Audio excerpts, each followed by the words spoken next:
नमस्कार छात्रों, आज हम कक्षा 9वीं का पर्यावरणम जो पाठ है उसका अंतिम भाग पढ़ेंगे।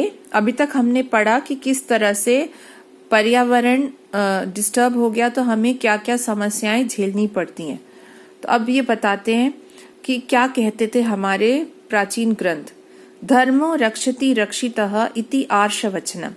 धर्म की रक्षा करने से सब कुछ सुरक्षित रहता है, ऐसा हमारे ऋषियों का वचन है। आर्ष वचनम यानी ऋषियों का वचन। ऋषि शब्द से बना है आर्ष, जो ऋषि कहते थे। पर्यावरण रक्षणमपि धर्मस्य एव अंगम इति ऋषयः प्रतिपादितवन्तः। धर्म का ही अंग है पर्यावरण की रक्षा करना, ऐसा हमारे ऋषि मानते थे। कि धर्म खाली हम आजकल सोचते हैं धर्म यानी हिंदू मुस्लिम सिख ईसाई, ये धर्म नहीं है। हमारे पुराने ग्रंथों में बताया है धर्म यानी कि धारणात इति धर्मः, हमारा जिस चीज का हम पालन करते हैं यानी हमारे कर्तव्य, हमारे ड्यूटीज। तो इन कर्तव्यों का ही एक हिस्सा है पर्यावरण की रक्षा करना। ये भी तो हमारी ड्यूटी बनती है। हम सोचते हैं हम पढ़ते हैं सिविक्स और पॉलिटिकल साइंस में हमारे फंडामेंटल राइट्स, ये मेरा हक है। हर चीज को अपने हक के लिए हम लड़ते हैं, लेकिन प्रकृति मुंह से तो कुछ नहीं बोल पाती। वो भी तो कह सकती है मेरा हक है कि मैं सफाई से और अच्छी तरह से जी सकूं, कह नहीं पाती ना वो। हमारी ड्यूटी है ये, उसका ध्यान रखना। ये हमारे ऋषियों ने भी कहा कि ये धर्म का एक हिस्सा है, आपके कर्तव्य पालन का एक हिस्सा है ये। अतएव वापी कूप तडाग आदिनाम निर्माणम देवायतन विश्राम गृहादि स्थापनं च। इसीलिए वापी कूप, ये बाउलीज बोलते हैं जिसको, कुआं, सरोवर इत्यादि का निर्माण, देवायतन मंदिर इत्यादि, विश्राम गृह रेस्ट हाउसेस, इन सब की स्थापना करना, इनको बनाना। धर्म सिद्धेः स्त्रोतो रूपेण अंगीकृतम, इनको धर्म सिद्धि का एक स्रोत, एक सोर्स माना गया था। क्या मतलब हमारे पुराने ग्रंथों में और हमारे ऋषि मुनि ये कहते थे कि आपकी ड्यूटी है कि आप पर्यावरण की रक्षा करें। और किस तरह से आप कंट्रीब्यूट कर सकते हैं? आप कुएं बनाइए, पॉन्ड्स बनाइए, आप मतलब लोगों को पीने के लिए अच्छे सोर्सेज मिले पानी के, और पेड़ लगाइए, मंदिरों का निर्माण कीजिए। मंदिर यानी कोई भी रिलीजियस प्लेस, रहने के लिए शेल्टर होम्स सबको मिले, ये सारी चीजें होनी चाहिए। तो इससे क्या होगा, ये भी आपकी धर्म सिद्धि का ही एक वो है, साधन है। अब आप देखिए, अगर आप पुरानी हिस्ट्री हमारी पढ़े, गुप्ता एज में या अशोका, ये लोग क्या करते थे? ये लोगों के लिए बहुत अच्छे सड़क बनाते थे या पेड़ लगाया सब तरफ। आप अशोका की वो भी पढ़ेंगे ना हिस्ट्री, आपने 6th-7th क्लास में पढ़ी होगी। तो ये सारे कार्य उन्होंने बहुत किए, और लोगों को जैसे चाहते एक शहर से दूसरे शहर, रास्ते में रहने के लिए स्थान, और कुआं, पानी पीने के लिए कुआं हो, नदी हो, इन सब का निर्माण करना, ये सारी चीजें होनी चाहिए। तो अब दोबारा से ये कोशिश की जा रही है कि ये चीजें वापस आए। कि हम जा रहे हैं रास्ते में, कहीं कोई रेस्ट रूम्स नहीं होते तो वॉशरूम्स ये सब होना चाहिए, और कहीं रह के आराम से पानी साफ सुथरा पी पाए, इस सब की उपलब्धि होनी चाहिए। हर गांव में टॉयलेट्स हों, ये सब किया जा रहा है ना। ये क्यों? सबकी सुविधा के लिए। नहीं तो लोग कहीं भी जाकर गंदा कर देते हैं खेतों को, वनों को, तो ये डिस्टर्ब होता है सब कुछ। तो ये धार्मिक कार्य हैं ये सब। हम सोचते हैं सिर्फ ईश्वर के आगे भजन पूजन करना धर्म है, वो नहीं है धर्म। धर्म तो वास्तविक रूप में मैदान में उतरो, हेल्प करो, पर्यावरण की रक्षा करो।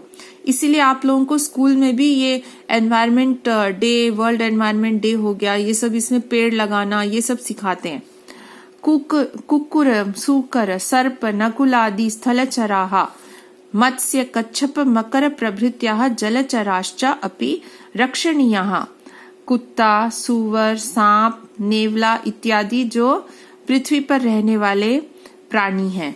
मछली, कछुआ, मगरमच्छ इत्यादि जो पानी में रहने वाले हैं प्राणी, पानी में रहने वाले, वो भी रक्षणीय हैं। इन सब की भी रक्षा करनी चाहिए। आपने लैंड एनिमल्स, सी एनिमल्स पढ़ा होगा छोटी क्लासेस में, साइंस में। तो कुत्ता, डॉग, सूअर और सांप, नेवला, ये सारे जो हैं हमारे धरती पर रहने वाले हैं। मछली, मगरमच्छ, कछुआ, ये सब कहाँ रहते हैं? जल के अंदर। इन सब की रक्षा भी करनी चाहिए। क्यों करनी चाहिए? यतः ते स्थलमलानां अपनोदिनः जलमलानां च अपहारिणश्च। ये जो है ना, ये भी पृथ्वी को साफ रखते हैं और जल के अंदर होने वाली उसको गंदगी को दूर करते हैं। आपने साइंस में पढ़ा ही है कि ये जो आप वो पढ़ते हैं स्कैवेंजर्स, क्या होते हैं स्कैवेंजर्स? ईगल्स वगैरह। ये एक्चुअली देख मैनुअल ये सब कुछ साफ करते हैं हमारे एनवायरनमेंट को।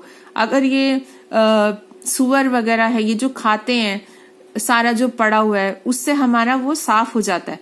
आज की डेट में हमने सब जगह प्लास्टिक फैला रखा है, ये बेचारे खा के भी मर ही जाते हैं। गाय का तो बुरा हाल है।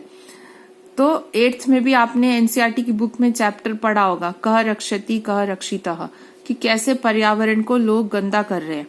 और ये जल के अंदर भी ये सब जो हैं जल को साफ रखते हैं, उनका ऐसा स्ट्रक्चर है।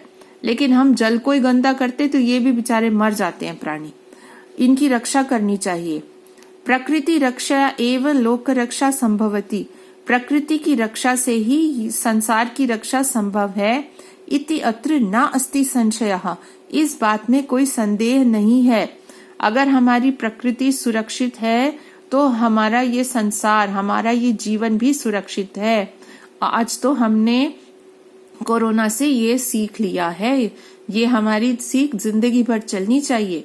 ये नहीं कि आज हमने पुरानी चीजें याद कर ली, एनवायरनमेंट को एंजॉय कर लिया, फोटो खींच के भेज दी कि wow such a nice environment, और कल फिर वही हम नॉर्मल लाइफ में फिर गंदगी फैलाने लग जाएं। ऐसा नहीं है। हमें we have to very conscious. आज ये बीमारी है, कल कोई दूसरी प्रॉब्लम आ सकती है। तो ये धर्म सिद्धि का साधन है इन सबको बचाना, एनिमल्स को, प्लांट्स को, ट्रीज को, और नदी, जल, समुद्र, हर जगह अगर हम साफ सुथरा रखेंगे, गंदगी नहीं फैलाएंगे। ये स्वच्छता मिशन वगैरह क्यों चले हैं? ये हमें समझाने के लिए। हम इसको सीरियसली नहीं लेते। हम सोचते हैं भाई ऐसा कह रहे हैं। आप देखिए आज भी इंदौर जैसा शहर कैसे आगे निकल गया है। मुझे याद है मैं वहां पे जाती थी बचपन में तो काफी गंदगी होती थी। आज की डेट में इतना साफ है। जब वो कर सकते तो हम क्यों नहीं कर सकते? हर जगह पर आप अपने घर से बाहर निकल के देखिए, प्लास्टिक फैला होगा सब जगह। लोग कहीं ना कहीं कुछ भी कूड़ा जलाते हैं। सो एज स्टूडेंट्स आप लोग जाकर बोल सकते हैं, अगर आपको ऐसी कोई चीज गलत दिखे कि ये मत जलाइए, ऐसे मत कीजिए, आप लोगों के कहने से बहुत फर्क पड़ेगा। तो हमें ध्यान रखना है इन चीजों का। इसी से हमारा ये संसार सुरक्षित रहेगा। तो इसी के साथ ये यहाँ पर समाप्त होता है चैप्टर। यहाँ देखिए आप, इसमें ही ये इति अत्र, ये संधि है, इति प्लस अत्र, न प्लस अस्ति, दीर्घ संधि हो गई। और इससे छोटे छोटे ऐसे क्वेश्चंस बनेंगे। इस चैप्टर को आप ध्यान से समझ लेंगे ना 9th में, तो लिटरली आपका लास्ट चैप्टर ही समझिए। और उसके बाद 10th में सबसे पहला चैप्टर है शुचि पर्यावरण। इसी का फॉर्म है, वो आपको एक श्लोक के रूप में दिया गया, तो आपको बहुत अच्छे से वो समझ आएगा। तो इसको आप सिर्फ ये ना सोचिए कि सिलेबस के लिए, ये हमारी रियलिटी है, हमको इसको पूरा करना है, प्रकृति की रक्षा को। तो आशा है आपको ये चैप्टर समझ आया होगा। कृपया जरूर लाइक, शेयर और सब्सक्राइब करें। धन्यवाद।